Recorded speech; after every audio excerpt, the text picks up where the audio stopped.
Secretary General, Excellencies, ladies and gentlemen, there are times in history when the decisions of nations are remembered by posterity. This is one such moment. What we do today or cannot do will be recorded in history. Driven by arrogance and emboldened by impunity, Israel has mounted a relentless onslaught on the occupied and beleaguered people of Palestine.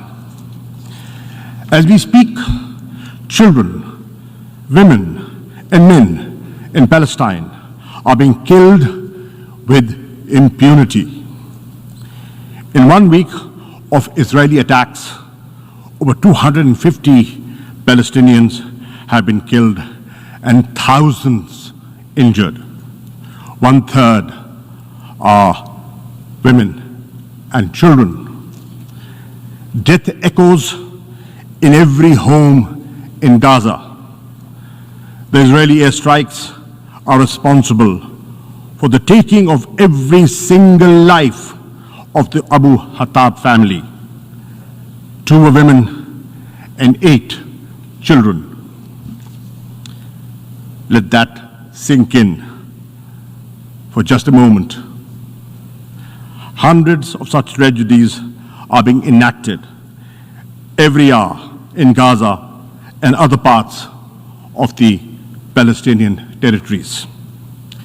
So far, over 50,000 Palestinians have fled their homes in Gaza.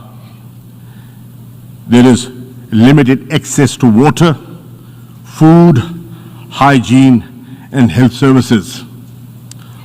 Hospitals and access to water and sanitation services depend on electricity.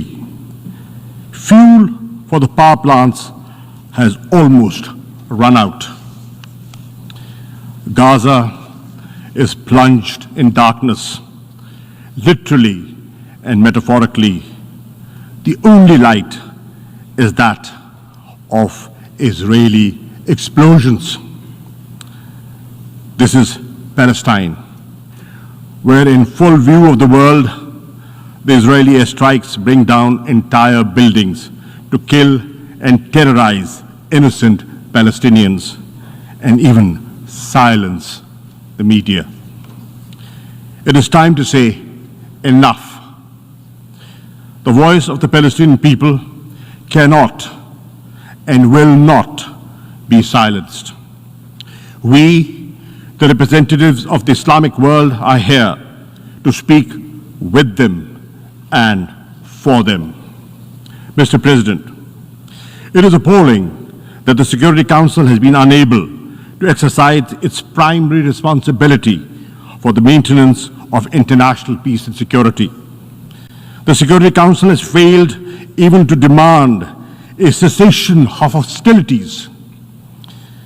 Those preventing the Council from doing so bear a heavy responsibility.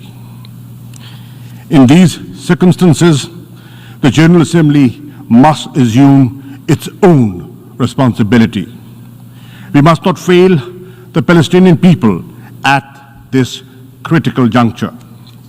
Mr. President, our first priority must be to halt the Israeli aggression. I hope that even at this 11th hour, the Security Council will call for a cessation of Israeli attacks.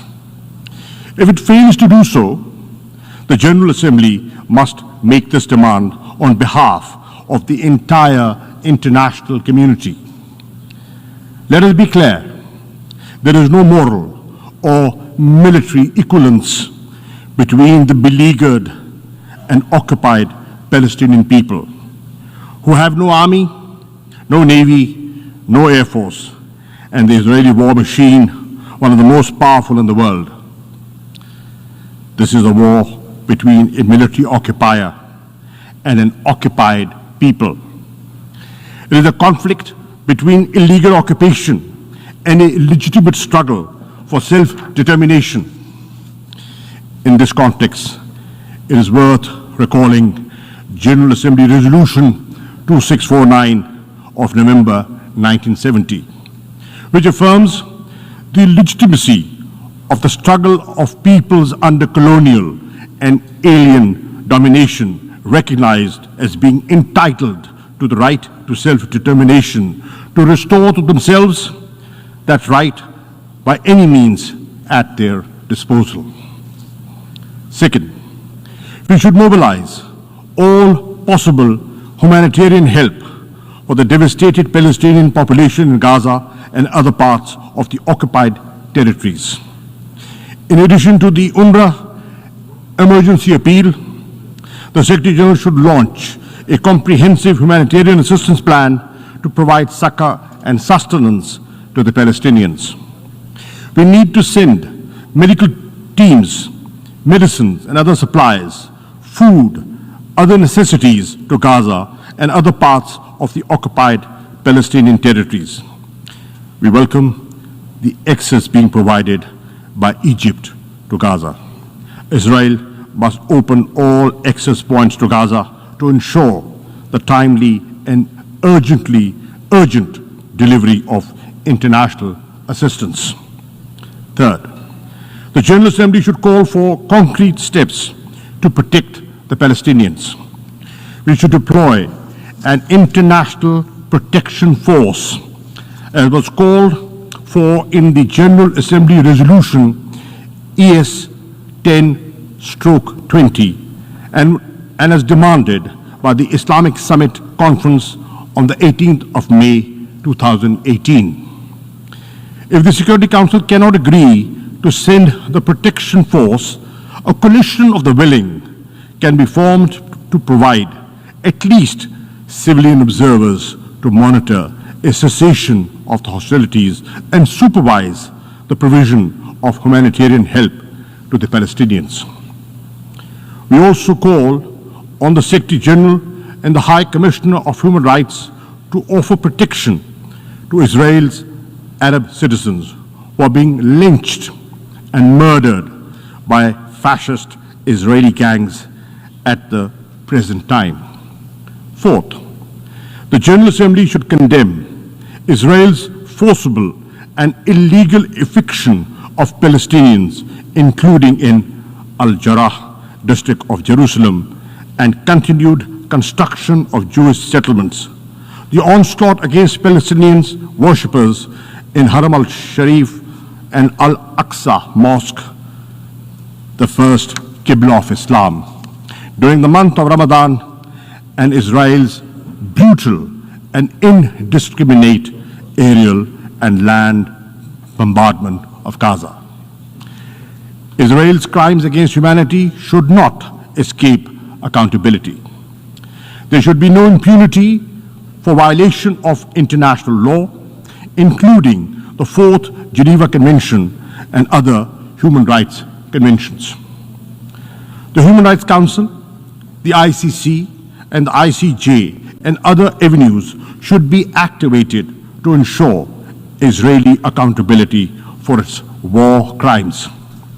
Fifth, we must revive concrete efforts to end Israel's occupation of the Palestinian territories and to dismantle the illegal settlements and the apartheid-like regime Israel has imposed in the occupied territories. The General Assembly should secure unconditional implementation of Resolution 242 of November 1967, in which the Security Council declared the inadmissibility of the acquisition of territory by war and demanded that Israel withdraw its armed forces from territories occupied in the 1967 war. It is therefore imperative to initiate bold steps to secure the implementation of the Security Council and General Assembly resolutions calling for the establishment of a viable, independent, and contiguous Palestinian state with Al-Quds, Al-Sharif as its capital. Pakistan endorses President Abbas's call for an international conference to secure a peaceful settlement.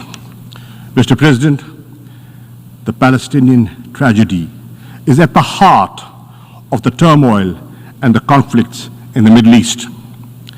It is also the principal root cause of the humiliation and anger in the Muslim and Arab world.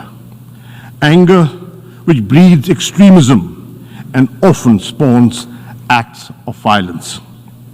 A just solution for Palestine is imperative for the maintenance of regional and global peace and security. Clearly, the onus for restoring peace rests on Israel. It must end its occupation. It must implement the resolutions of the Security Council and the General Assembly. This General Assembly session must send a clear message to the Palestinian people and to Israel. It is only through determined and decisive action that this Assembly can restore the credibility of the United Nations and demonstrate its effective role in preserving world peace and global order based on equity and justice. I end with a verse from a great resistance poet of Pakistan. "E arz-e Palestine, मैं भी हाजिर हूँ." O land of Palestine, I too am there for you. I thank you. I thank the Minister for Foreign Affairs of Pakistan for his statement.